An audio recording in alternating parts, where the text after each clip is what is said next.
Somewhere, past the clouds and rolling hills, between the shoulders of towering mountains, among the broken shadows of the deepest desert, there's a place that calls out to our souls.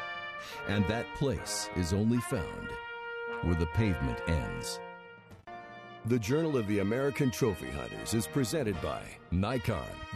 From the Colorado mountains to the thick woods of Canada, the black bear is the quiet giant that causes so much excitement. I'm Jerry Johnston. Thank you for joining us for this edition of the Journal of the American Trophy Hunters. From muzzleloader to bow to rifle, stay with us for the bears along the hillside. Big black bears in the thick woods of Quebec. Man, look at that. When the Journal of the American Trophy Hunters continues. Stay with us.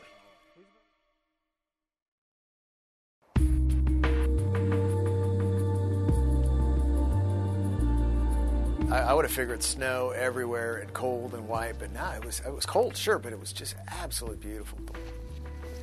After Joe brought his bear back to camp, I was pretty pumped up. It's a sunny, warm afternoon in the towering hardwoods of Quebec. Steve Grams is another Texas hunter who is mesmerized by the prospects of being alone in the woods with a big black bear. It's just waiting and waiting. No bears, nothing. I mean, nothing moving at all. So I figured try again tomorrow.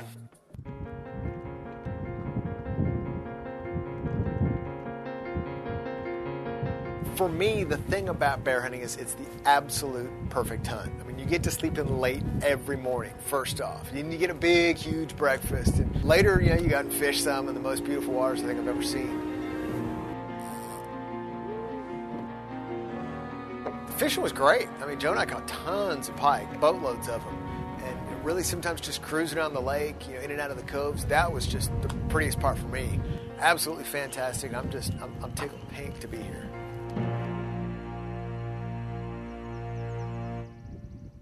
I felt a little exposed yesterday, after I ended up in the trees. So the guys back at camp told me that they're going to put me in something they call a mirador. Now, in South Texas, we call them box blinds.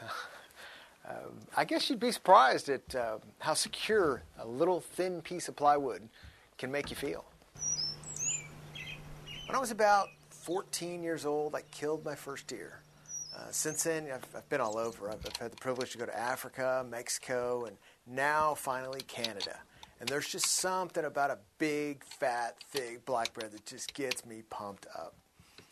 The more I wait, the more I watch, the more I realize this isn't a place that I want to go camp. This is definitely a place that I want to hunt. So I'm concerned a little bit, I guess, being able to judge the size of a good bear. The guides told me if they're bigger than the barrel, that would be a big one. It seems Steve would get the chance to size up a bear almost immediately.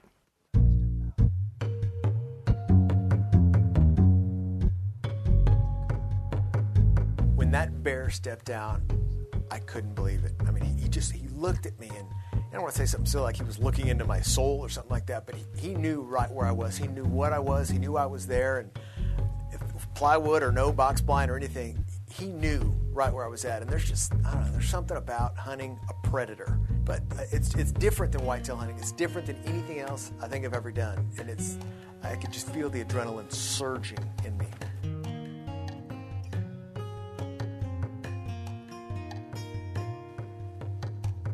So I get my rifle up, and I thought, whitetails make me nervous.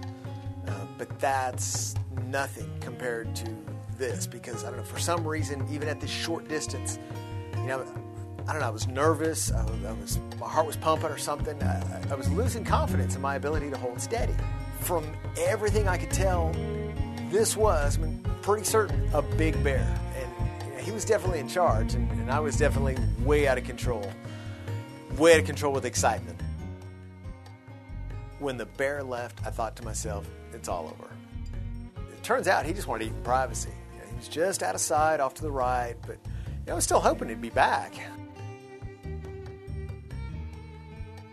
Every time he comes back, he's looking bigger and bigger, and I'm thinking to myself, there's no way I'm going to let him get away this time. What Steve doesn't realize is how hard it is to take off the safety with a trembling hand.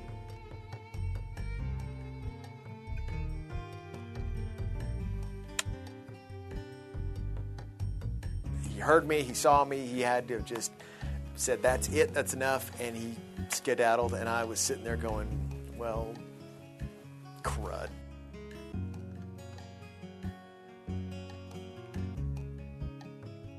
I figured I'd blown it, but when he stepped back out of the woods, there's no way I was going to let him get away this time.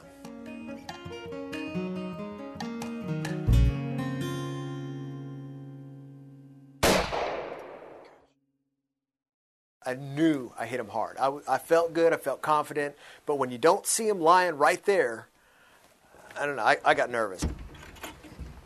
With him going into those woods, this is a time for experts.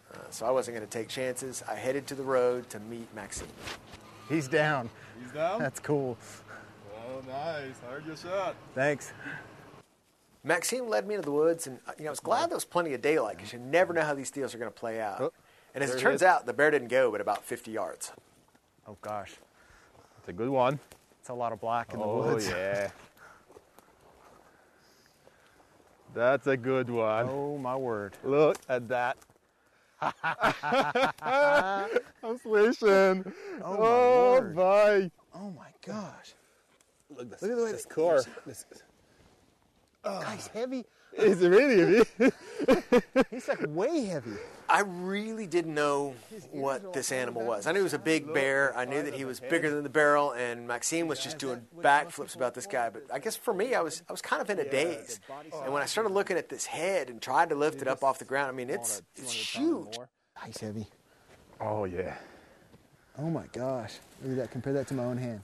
Their excited celebrations echo through the Quebec forest at a place called Domaine Shannon. For Steve Grams and Joe Bitar, this trip north was the perfect break from a long wait between whitetail season down in Texas. And as it is with so many, their fascination with big black bears only grows stronger after their first hunting trip north. This truly was a phenomenal experience. I mean, being able to see Joe bring in such a great bear and myself, it's something you dream about. As a hunter, you get excited about a great hunt, and this was nothing less than a great hunt.